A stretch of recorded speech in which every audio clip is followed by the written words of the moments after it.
Hello दोस्तों, क्या हाल है। उम्मीद करता हूँ कि आप ठीक होंगे।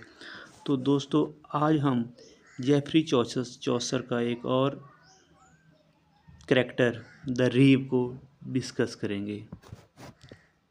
तो दोस्तों, जो रीव होता है ये जेफरी चौसर की एक कैंटरबरी टेल्स की एक मज़ाहिया, तंज़िया और एक फ़रेब पर मबनी एक कहानी है। ये कहानी इस ज़माने की मुआशरती रवैयों, उनकी चालाकियों, उनकी रिवेंज, उनकी गरूर, तकब्बर और ह्यूमन जो इंसानी कमज़ोरियाँ होती हैं उनको एक दिलचस्प अंदाज में पेश करती है। ठीक है। अब जो रीव होता है वो एक उम्र रसीदा ओल्ड एज मैन होता है। वो एक सख्त मिजाज का आदमी होता है और एक एस्टेट मैनेजर जिसको हम कहते हैं दियानतदार मुंतज़िम होता है, जो हमें मिलर की कहानी के जवाब में ये किस्सा सुनाता है ताकि एक धोखेबाज मिलर की मकारी को बेनकाबू कर सके। ये जो होता है ये मिलर की जो मकारियाँ होती हैं उनको वो रिवील करता है। तो दोस्तों, अब जो है इसकी हम प्लाट पे चलते हैं। तो फर्स्ट जो है वो है मिलर सिमकन स्टील्स ग्रेन। ठीक है। तो कहानी की इब्तदा एक गांव से होती है जहां सिमकन नामी एक चक्की वाला रहता था। मिलर वो निहायत मगरूर, प्राउडी, खुद पसंद और बेईमान शख्स है। उसकी आदत ये होती है कि जो भी किसान अपनी अनाज पिसवाने के लिए उसकी चक्की पर लाते हैं वो उनके आटे या अनाज में से कुछ हिस्सा वो चोरी कर लेता है। ठीक है। लोग उसकी चालाकियों से वाकिफ़ हैं मगर उसके ख़िलाफ़ कुछ भी नहीं कर सकते। ठीक है। लोगों को पता है कि वो ये काम कर सकता है, लेकिन जो लोग होते हैं वो कमज़ोर होते हैं, वो उनके ख़िलाफ़ आवाज़ नहीं उठाते होते। तो जो मिलर था इसने उसके ख़िलाफ़ आवाज़ उठाई है। सिमकन जो होता है उसको अपनी वेल्थ, अपनी दौलत और अपनी चालाकियों पर बहुत ज़्यादा फ़ख्र होता है। जब वो चालाकी करता है तो उसको वो फ़ख्र महसूस करता है कि उसने बहुत अच्छा काम किया है। उसकी बीवी भी एक रिच फैमिली से बिलोंग करती है और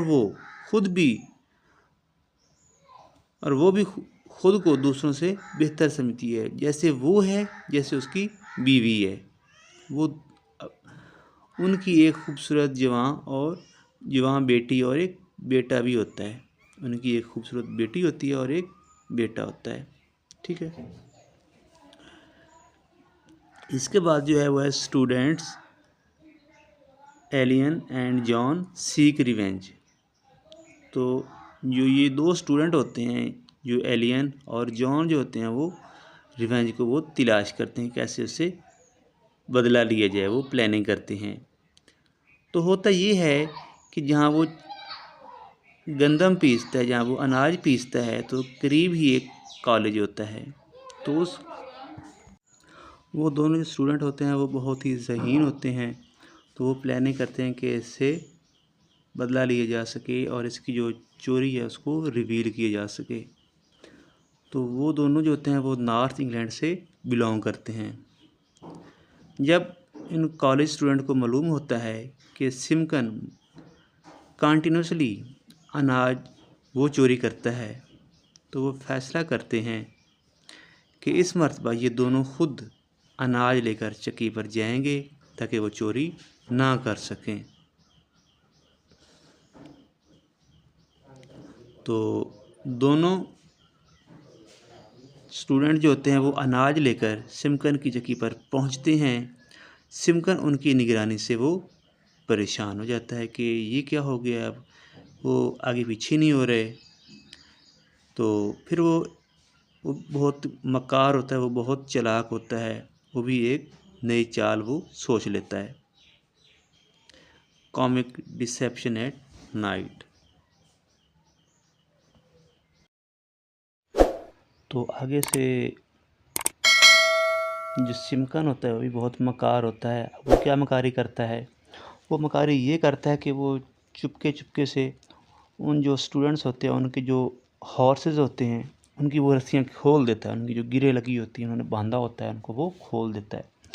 तो जो हॉर्सेस होते हैं वो भागना शुरू कर देते हैं, वो भाग जाते हैं।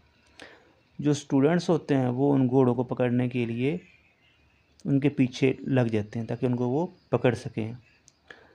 तो सिमकन जो होता है वो फिर मज़े से उनके अनाज में से काफ़ी मिकदार में वो चोरी कर लेता है, उनको जो अनाज होता है वो निकाल लेता है। तो इधर से जो स्टूडेंट्स होते हैं वो भी अपने घोड़ों को वो पकड़ के उनको वो बांध देते हैं। बांध के जब वो उधर वापस आते हैं तो वो उन्हें शक होने लग जाता है कि कोई चोरी इसने की है अनाज में से, लेकिन उनको कोई सबूत वगैरह नहीं मिलते, जिसकी वजह से वो साइलेंट हो जाते हैं, वो चुप हो जाते हैं। तो उधर शाम हो जाती है तो वापसी जो है वो मुमकिन नहीं होती कि वो वापस अपने घर जा सकें।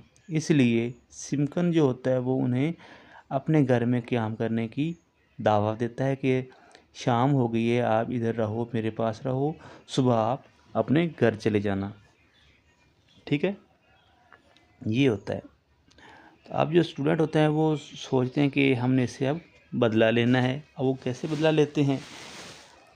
तो रात का जो वक्त था, दोनों स्टूडेंट्स जो होते हैं वो आपस में एक प्लान बनाते हैं कि सिमकन ने उनके साथ धोखा किया है, इसलिए वो भी उनके साथ धोखा करें, उनसे वो अपना बदला लें।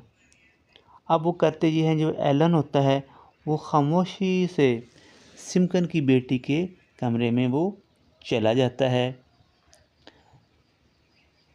जबकि जॉन जो होता है वो एक और प्लान बना लेता है। इसी दौरान क्रैडल को आहिस्ता से अपनी जगह से हटाकर अपने बिस्तर के साथ रख देता है। इस ज़माने में अंधेरे में लोग क्रैडल की जगह देखकर अपना बिस्तरा पहचानते थे। ये होता है। उसके बाद अब होता क्या है? होता ये है कि रात के वक्त होता है तो उनके दरमियान में कुछ गलतफहमियाँ पड़ जाती हैं कि बिस्तर बदल जो गए हैं। तो वो रात के अंधेरे में सिमकन की बीवी जागती है और वापस आते हुए क्रैडल की नई जगह देखकर गलती से जॉन के बिस्तर पर लेट जाती है, जहाँ पे वो बिस्तर जॉन जॉन जिस बिस्तर पे लेटा होता है तो वो लेट जाती है, क्योंकि उसे लगता है कि वो अपने शोहर के पास लेटी हुई है, तो उसके साथ वो लेट जाती है। इधर तो हो जाता है ये। अब दूसरी तरफ क्या होता है, जो एलन होता है वो सिमकन की बेटी से मुलाकात करता है और उसी से अपने ताल्लुकात कायम कर लेता है, अपने रिलेशन कायम कर लेता है। बाद में वो वापस आकर खुशी से जॉन को अपनी कामयाबी बताता है कि वो कामयाब हो गया, उसने धोखा दे दिया इनको। इसी दौरान जॉन भी सिमकन की बीवी के साथ धोखे से रात वो वक्त गुजारता है, क्योंकि उसकी जो बीवी है वो समझती है कि वो अपने शोहर के साथ है। तो अब जो है वो रात से पर्दा फाश होने वाला है। सुबह होने से पहले एलन अपनी कामयाबी का ज़ोर ज़ोर से ज़िक्र करता है। उसकी आवाज़ सुनकर सिमकन जो होता है वो जाग जाता है और उसे हकीकत का अंदाज़ा हो जाता है कि उसके घर में क्या हुआ है। वो शदीद गुस्से में स्टूडेंट्स पर हमला करता है। तो घर के अंदर जो है वो एक ज़बरदस्त अच्छी खासी लड़ाई शुरू हो जाती है। अंधेरे और हंगामे में पता नहीं चलता कि थप्पड़ कहाँ से आ रहा है, डंडा कहाँ से आ रहा है। इसी हंगामे में सिमकन की जो बीवी होती है वो गलती से अपने ही शोहर के सर पर डंडा मार देती है, जिसकी वजह से जो सिमकन होता है वो ज़ख्मी हो जाता है। अब स्टूडेंट्स जो होते हैं इस मौका से फ़ायदा उठाते हैं, वो अपना चोरी शुदा आटा वापस लेते हैं और घोड़ा लेकर वहाँ से फ़रार हो जाते हैं। ठीक है, तो दोस्तों ये थी स्टोरी। अब जो है वो हम इसके करैक्टर की तरफ चले जाते हैं कि कौन कौन से करैक्टर्स इसमें थे। इसमें एक तो था रीव। रीव जो होता है वो एक स्टोरी टेलर होता है, कहानी सुनाने वाला होता है। वो सख्त मिजाज होता है और एक समझदार मुंतज़म होता है, वो चीज़ों को अच्छी तरह से बयान करता है। दूसरा है वो है सिमकन, पहला रीब, दूसरा सिमकन।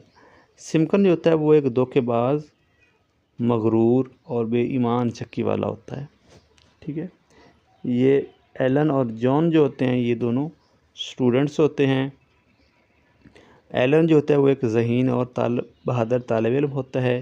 जो जॉन होता है वो एलन का दोस्त होता है, वो एक हाजिर जवाब और होशियार तालिब इल्म होता है।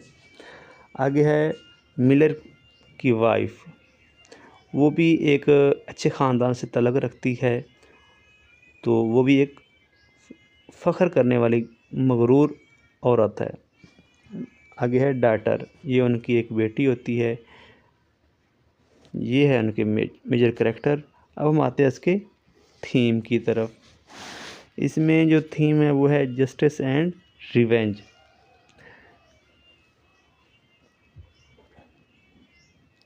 इंसाफ और सज़ा और रिवेंज, बदला, कि वो कैसे उन्होंने उसे अपना बदला लिया। डिसेप्शन, धोखा और फ्रेब, कि कैसे वो जो मिलर था वो लोगों के साथ धोखा करता था, उनके जो अनाज था वो चोरी करता था, और स्टूडेंट्स जो थे उन्होंने किस तरह से उनके साथ धोखा किया।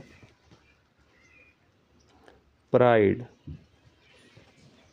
गरूर, कि कैसे वो मगरूर आदमी था, जैसे वो मगरूर था वैसे उनकी बीवी भी मगरूर थी। आगे है सोशल सटायर, समाजी तंज, कि कैसे जैसे आप करोगे वैसे ही आपके साथ होगा।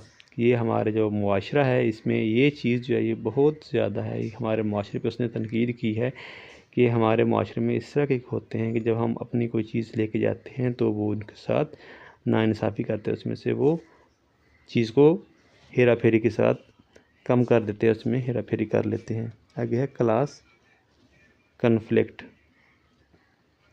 के क्लास कन्फ्लिक्ट ये होता है कुछ लोग अमीर होते हैं, कुछ लोग गरीब होते हैं। जो गरीब लोग होते हैं वो अमीर लोगों के ख़िलाफ़ आवाज़ नहीं उठाते होते, वो चुप हो जाते हैं, वो जैसे करते रहें वो आगे से नहीं बोलते। आगे है लिटरेरी फीचर। इसमें कौन कौन से लिटरेरी फीचर इस्तेमाल किए गए हैं। एक है फेबुलो कन्वेंशन, इसमें आयरनी इस्तेमाल की गई है। ह्यूमर, रियलिज़म एंड कैरेक्टराइजेशन, ये इसके अंदर लिटरेरी फीचर इस्तेमाल किए गए हैं। आगे है conclusion, the tale exposes greed and pride through comic revenge, illustrating Chaucer mystery of satire. हाँ,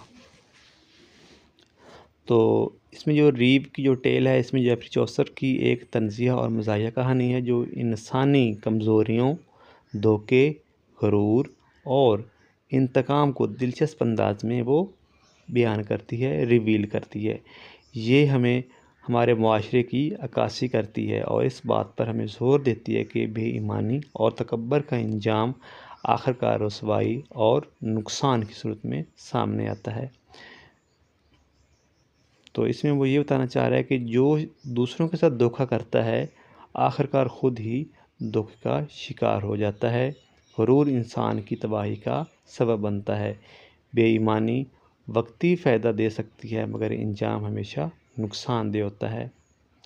तो हमें ये भी बताना चाह रहा है कि जो अकल और हाजिर दिमागी और मनसूबाबंदी है वो अक्सर ताकत पर गालिब आती है। तो दोस्तों यहीं पे हमारी जो स्टोरी द रीब अपने अख्ताम को पहुंचती है। उम्मीद करता हूं कि आपको ये स्टोरी पसंद आएगी।